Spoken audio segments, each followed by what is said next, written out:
स्थानीयका लागि 30 करोड र रणनीतिक पुलका लागि 3 अर्ब 70 करोड रुपैयाँ विनियोजन भएको छ। हाल विनियोजनमा भएका रकम अनुसार प्रतिगोटा स्थानीय पुलको भागमा 13,80,000 रुपैयाँ पर्छ। विगतदेखि नै सरकारको अपेक्षामा स्थानीय पुल पर्दै आएको छ। रातो किताबमा पुल पर्ने र त्यसका लागि पर्याप्त बजेट नछुटाउँदा लामो समयदेखि स्थानीय स्तरमा निर्माणाधीन पुल समस्या सम्पन्न हुन सकेका छैनन्। विगतदेखि ठेक्का लागेका 1293 पुल छन्। यी मध्ये धेरै पुल बजेट अभावका कारण समयमै निर्माण हुन सकेका छैनन्। सार्वजनिक खरिद नियमावलीले बजेटको सुनिश्चित नगरी ठेक्का लगाउन नमिल्ने नेपाल निर्माण व्यवसायीले बताएको छ। अहिले सरकारले विनियोजन गरेको रकम ठेक्का पूर्वको प्रक्रियामै सकिन्छ।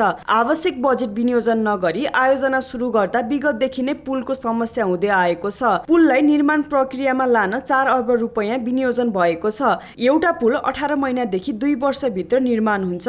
अघिल्लो आर्थिक वर्ष 243 पुल निर्माण सम्पन्न भएको थियो। पुल महाशाखाबाट आर्थिक वर्ष 2075-76 मा नयाँ पुलको ठेक्का लागेको थिएन। हाल निर्माणाधीन पुल सम्पन्न गर्न करिब 35 अर्ब रुपैयाँ लाग्ने अनुमान गरिएको छ।